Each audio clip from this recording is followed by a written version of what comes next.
오늘 말씀 같이 보겠습니다. 욥기 10장 1절부터 12절까지 말씀입니다. 욥기 10장 1절부터 12절까지 말씀을 같이 있는 자리에서 교독하겠습니다. 인생 살기가 정말 괴롭구나.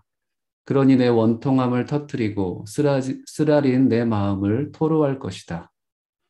내가 하나님께 말씀드립니다. 나를 정죄하지 마시고 주께서 무슨 이유로 내게 이러시는지 말씀해 주십시오. 주께서 손으로 지으신 나는 억압하고 멸시하시면서 도리어 악인이 꾀하는 일은 좋게 보시는 것이 선한 일입니까? 주께 있는 것이 육신의 눈입니까? 사람이 보듯이 보십니까? 주의 날이 사람의 날과 같습니까? 주의 해가 사람의 해와 같습니까? 내 잘못을 찾고 내 죄를 탐색하시다니요.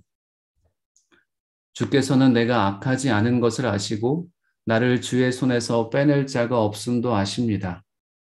주의 손이 나를 만들고 나를 두루 다듬어 주셨는데 이제 와서 나를 멸망시키시려 하십니까? 주께서 나를 진흙같이 빚으셨다는 것을 잊지 마소서. 나를 다시 흙으로 돌려 보내시렵니까? 주께서 나를 우유같이 쏟아붓고 치즈같이 굳히지 않으셨습니까?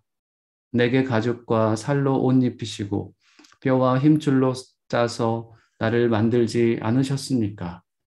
주께서 내게 생명을 주시고 은총을 베푸셨고 나를 돌보시고 내 영혼을 지키셨습니다. 아멘.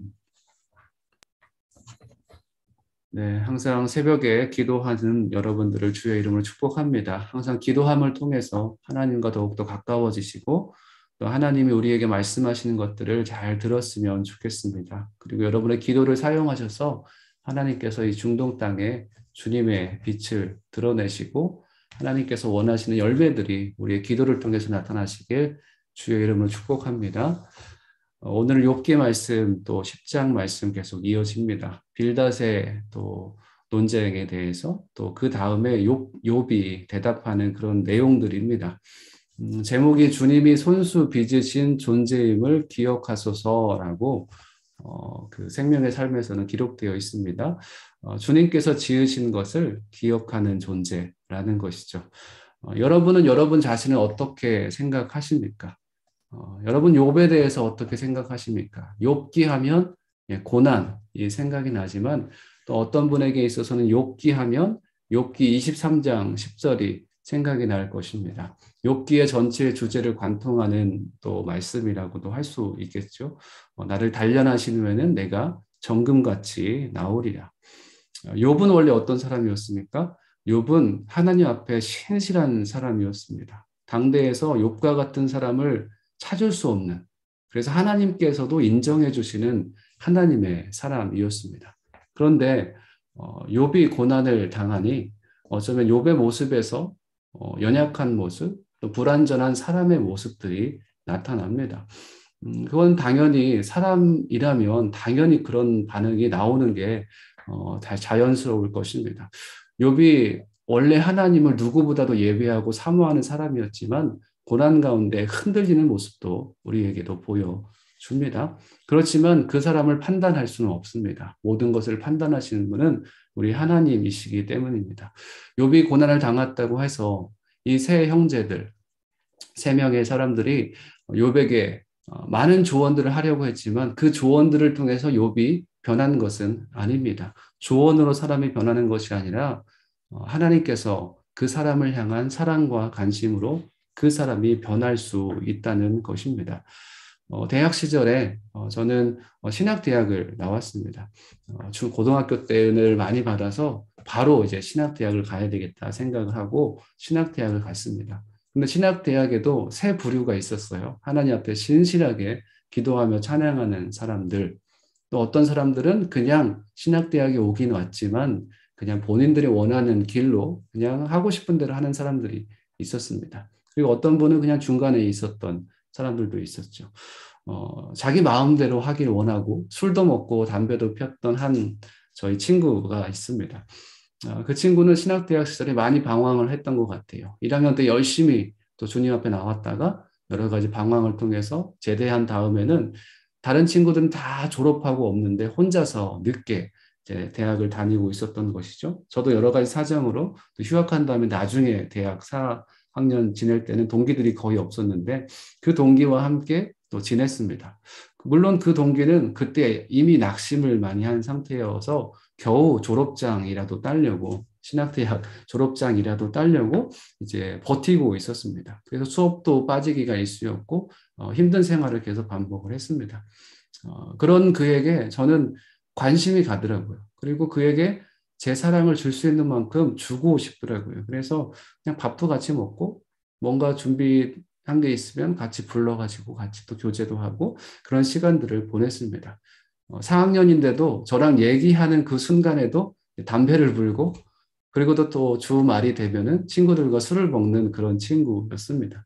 그런데 저의 사랑과 관심이 그를 변화시킨 것이 아니라 어쩌면 그를 향한 하나님의 사랑과 관심이 그를 변화시켰다라고 생각합니다. 그 이후에도 많은 고난과 고통들이 있었습니다. 그런데 지금 그 형제의 그 친구의 현재의 모습은 어디인가?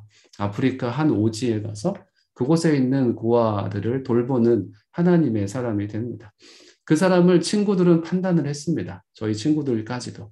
그리고 그 친구를 다른 친구들은 그렇게 살면 안 된다라고 정죄하기가 쉬웠습니다. 그런데 하나님의 관심은 그 친구를 향해서 계속 갔던 것이죠. 그리고 그 친구가 변화되는 모습이 보여지게 된 것입니다.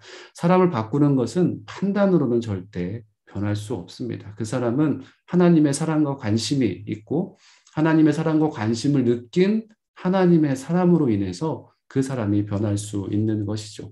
여러분의 삶도 그랬으면 좋겠습니다. 욥이 힘든 상황 가운데 오늘 말씀에서는 간절히 하나님 앞에 무언가를 얘기를 하고 있습니다. 사람에게 얘기하기보다는 하나님께 얘기하기를 오히려 욥이 기뻐했던 것이죠. 우리 11절 아니 1절 말씀 한번 읽도록 하겠습니다. 인생 살기가 정말 괴롭구나. 그러니 내 원통함을 터뜨리고 쓰라린 내 마음을 토로할 것이다. 아멘. 욥의 고통을 지금 표현해 주고 있는 것입니다. 인생 살기가 괴롭고 내 원통함을 터뜨리고 쓰라린 내 마음을 토로할 것이다 라고 얘기를 합니다. 터뜨린다라는 표현을 쓰고 있고 토로한다라는 표현을 쓰고 있습니다.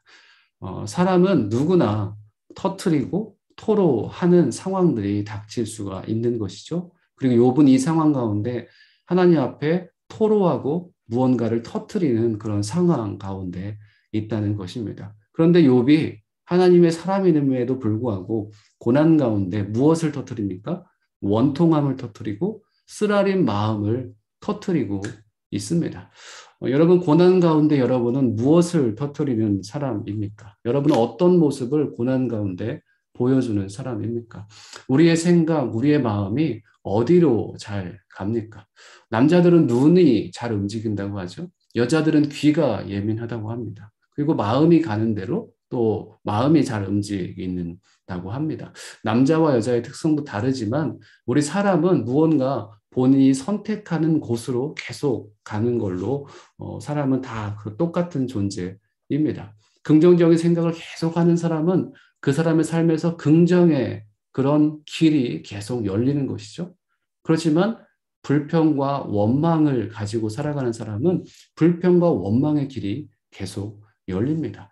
여러분 고난 가운데 어떤 길이 열리십니까? 오히려 하나님 신실하십니다. 주님께서 이 상황을 해결할 수 있습니다라고 하면서 하나님을 향한 신뢰가 계속 커지는 사람인가? 아니면 욥의 고난처럼 그 힘든 상황 가운데 원통함과 쓰라린 마음만 토로하는 그래서 불평과 원망이 우리의 삶 가운데 가득 쌓이는 사람인가? 우리 자신의 모습을 한번 생각해 봤으면 좋겠습니다. 욥이 극도로 이런 고난 가운데 있었기 때문에 그의 모든 원통함을 표현해 주고 있는 것입니다. 그런데 감사한 것은 욥이 사람에게 많이 의지하기보다 2절 말씀에서 이렇게 얘기합니다. 내가 하나님께 말씀드립니다. 내가 하나님께 말씀드립니다. 여러분이 이 말씀을 기억했으면 좋겠습니다. 내가 하나님께 말씀드립니다. 우리 인생에서 우리가 가장 힘써야 될 것은 내가 누구에게 얘기하는 것인가? 우리 김덕희 목사님께 얘기를 하는 것인가? 아니면 우리 장로님들께 얘기하는 것인가? 그것보다 가장 중요한 것은 내 하나님, 우리의 모든 것을 지으신 하나님께 말하는 것이 어떤 무엇보다 소중하다는 것입니다.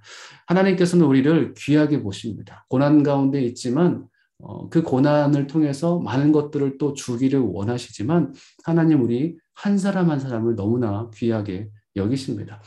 오늘 말씀을 묵상을 하면서 또 새벽에 일어나서 잠깐 또 하나님 어떤 말씀들을 우리에게 주길 원하십니까? 라고 기도했을 때 여러분 실망하지 마십시오. 욥기 같은 어려운 말씀이 우리 가운데 주어진다고 할지라도 우리가 그 말씀을 묵상하기 어려운다고 할지라도 하나님은 분명히 우리에게 말씀해 주십니다. 하나님은 우리에게 말씀해 주시는 분이고 우리는 그 말씀을 듣는 존재이기 때문에 그렇습니다. 말씀을 묵상하는 가운데 욥은 어떤 사람인가? 나는 어떤 사람인가? 라고 했을 때 하나님은 베드로전서 2장 9절 말씀을 통해서 우리에게 말씀하십니다. 너희는 택하신 족속이요 왕 같은 제사장들이요 거룩한 나라요 그의 소유가 된 백성이니. 아멘. 하나님의 사람은 하나님의 택하신 백성이라는 것입니다. 하나님의 왕 같은 제사장이라는 것입니다. 거룩한 나라고 그의 소유가 된 백성이죠. 하나님께서 가장 사랑하시는 보물로 여기는 사람들이 바로 우리들 하나님의 자녀들이라는 것입니다. 여러분이 여러분의 자녀를 사랑하는 것보다 우리가 확신할 수 있는 것은 자기 아들까지도 내어주신 하나님의 사랑. 그 하나님이 우리를 더 사랑하신다는 것입니다. 그런데 안타까운 것은 하나님의 사람일지라도 우리에게는 고난이 항상 있다는 것입니다. 욥기 23장 10절을 먼저 말씀을 받지만 정금같이 나오리라 순금같이 나오리라 말씀을 했는데 베드로 사도는 하나님의 사람들이 이 네로의 박해를 준비하기 위해서 하나님의 백성들이 그 박해를 이겨나갈 수 있도록 베드로 전서를 지었는데요. 베드로전서 1장 7절 말씀에서 이렇게 얘기를 하고 있습니다. 너희 믿음의 확실함은 불로 연단하여도 없어질 금보다 더 귀하여 예수 그리스도께서 나타나실 때에 칭찬과 영광과 존귀를 얻게 할 것이니라. 아멘. 하나님의 사람으로 하나님의 자녀로 누구보다 귀하게 보시지만 또 베드로전서 2장에서는 그렇게 얘기를 하지만 1장에서는 우리에게도 불로 연단하는 것 같은 그런 고난들이 있을 수 있다는 것입니다. 그런데 그 고난 가운데 우리가 금보다 더 귀한 모습으로 변해진다는 것이죠. 마치 욥이 그 고난을 뚫고 하나님의 사람의 모습을 온 인류에 당당하게 보여주신 것처럼 우리가 고난을 뚫고 순금 같은 사람으로 하나님께서는 만들어 주십니다. 그리고 예수께서 오실 때에 칭찬과 영광과 존귀를 얻게 할 것입니다. 예수께서 오실 때 다른 누구보다도 우리를 칭찬해 주시고 우리를 위로해 주실 것입니다. 하나님의 그 고난 가운데 인생의 고난 가운데 우리가 그 고난을 넘을 수 있는 믿음이 우리 안에 있기를 주님의 이름으로 축복합니다. 그래 질문을 세 가지를 한번 던져봤습니다. 3절부터 5절까지 말씀을 보면서 주님은 사람과 같습니까? 라고 질문을 한번 던져봤습니다. 여러분 묵상을 하고 말씀을 읽을 때 한번 질문을 던져보는 것이 참 좋습니다. 주님은 사람과 같습니까? 네. 그럼 여러분이 스스로 대답을 하시는 거죠. 절대 그러지 않은 것이죠. 우리 3절부터 5절까지 말씀을 제가 읽어드리겠습니다. 주께서 손으로 지으신 나는 억압하고 멸시하시면서 도리어 악인이 꾀하는 일은 좋게 보시는 것이 선한 일입니까? 주께 있는 것이 육신의 눈입니까? 사람이 보듯이 보십니까? 주의 날이 사람의 날과 같습니까? 주의 해가 사람의 해와 같습니까? 욥은 주님을 향해서 얘기를 할 때 주님께서는 사람같이 나를 판단하신 분이십니까?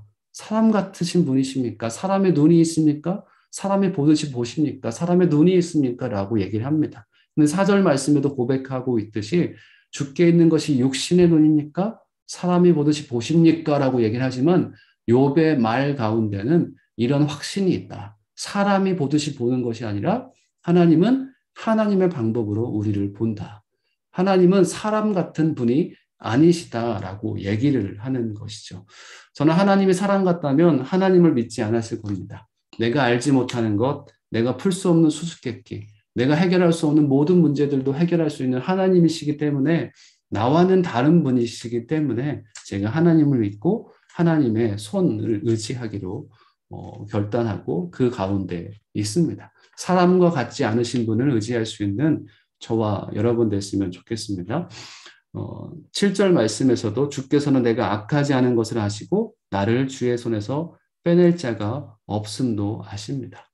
욥의 친구들은 욥이 악하다 했습니다. 너의 죄 때문이지 도덕률로 인과응보로 욥의 그 상황을 판단한 것이죠. 그렇지만 하나님이 아신다라는 확신이 욥의 마음속 깊은 곳에 있었죠. 하나님이 인정해 주실 만한 믿음이 있었기 때문에 욥은 하나님이 내가 악하지 않은 것을 아신다라고 얘기를 하고 있는 것입니다. 여러분의 양심이 여러분이 괜찮은 사람이다. 하나님 앞에서 죄가 없는 사람이다라고 여러분의 양심이 증거한다면 하나님도 여러분을 죄에 있다라고 얘기하지 않을 것입니다. 우리 8절부터 10절까지 말씀을 보면서는 이런 질문을 했습니다. 주님은 멸망시키는 분이십니까? 여러분이 대답할 수 있으시겠죠? 우리 8절부터 10절까지 말씀을 읽겠습니다. 주의 손이 나를 만들고 나를 두루 다듬어 주셨는데 이제 와서 나를 멸망시키시려 하십니까? 주께서 나를 진흙같이 빚으셨다는 것을 잊지 마소서. 나를 다시 흙으로 돌려 보내시렵니까? 주께서 나를 우유같이 쏟아붓고 치즈같이 굳히지 않으셨습니까? 내게 가죽과 살로 옷 입히시고 뼈와 힘줄로 짜서 나를 만들지 않으셨습니까? 아멘. 하나님께서는 창조주 하나님이신 것을 욥이 기억하고 있습니다. 욥이 어렸을 때 처음 태어나기 전부터 욥이 그 욥의 부모로부터 잉태되기 시작했을 그때를 우리 10절 말씀에서는 비유로 설명하고 있다라고 얘기를 하는데요. 하나님께서 욥을 지으신 것을 욥은 정확히 아셨습니다. 그리고 흙으로부터 날아다니는 먼지로부터 욥을 빚으셔서 진흙같이 빚으셨다는 것을 욥은 알았습니다. 창조주 하나님에 대한 그 마음이 욥 가운데 있었던 것이죠. 그런데 나를 그렇게 아름답게 지으신 주님께서 나를 멸망시키려 하십니까? 라고 질문을 던지십니다. 욥의 고난 가운데 당연히 그런 질문을 던질 수 있겠죠. 그렇지만 욥은 이런 질문을 던짐을 통해서 욥은 나를 창조하신 분이시고 나를 멸망시키는 것이 아니라 나를 다시 회복시켜 주실 하나님을 기대하며 이런 질문을 토로하는 것이겠죠. 그러면서 오늘 말씀에서는 12절 말씀에서 이렇게 얘기를 합니다. 그러면서 하나님이 이런 분이다라고 얘기를 합니다. 세 번째 질문은 주님은 어떤 분이십니까? 우리 12절 말씀 읽겠습니다. 주께서 내게 생명을 주시고 은총을 베푸셨고 나를 돌보시고 내 영혼을 지키셨습니다. 아멘. 여러분 말씀에 힘이 있는 걸 아십니까? 여러분의 고난 가운데 있을 때 이 말씀을 10번이고 100번이고 한번 읽어보십시오. 주께서 내게 생명을 주셨고 은총을 베푸셨고 나를 돌보시고 내 영혼을 지키셨습니다. 누가요? 우리 주님께서. 누구에게요? 사랑하는 나에게. 무엇을 주셨습니까? 생명을 주셨죠. 영원한 생명을 허락해 주셨습니다. 어떻게 그 생명을 주셨습니까? 은총을 베푸셨기 때문에 그렇습니다. 진노 가운데 있었던 자들에게 하나님께서 은총, 자비를 베풀어 주신 것이죠. 예수 그리스도로 인해 우리가 하나님과의 막힌 담이 오히려 길이 되어서 주님께로 나아갈 수 있는 그 은총을 베풀어 주셨죠. 오직 은혜로 구원받을 수 있는 은혜를 주님께서 허락해 주셨습니다. 그리고 구원해 줬으니 끝이다 라고 얘기하는 것이 아니라 나를 돌보시고 여러분이 가장 어둠 가운데 있을 때 우리 하나님은 가장 가까이 계십니다. 그 하나님, 신실하신 하나님을 우리가 의지했으면 좋겠습니다. 나를 돌보시고 내 영혼을 지키셨습니다.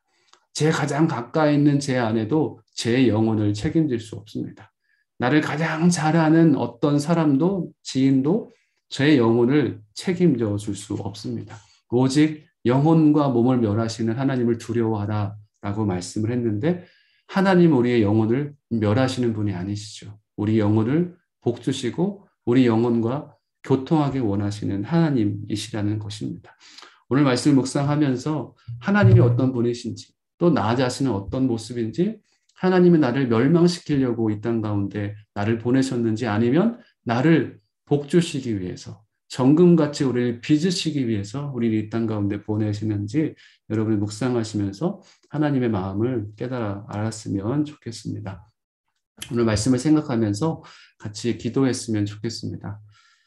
네, 기도 제목 보시고 같이 기도하겠습니다. 이유 없이 고난당할 때 원망과 불평의 샘이 넓어지지 않고 주님을 향한 신뢰의 샘이 넓어지게 하소서. 두 번째 기도 제목은 어떠한 순간에도 주님의 주권과 섭리를 인정하게 하시고 우리를 창조하신 하나님께 우리의 고백을 드리게 하소서. 이 기도 제목 가지고 잠깐 기도하겠습니다.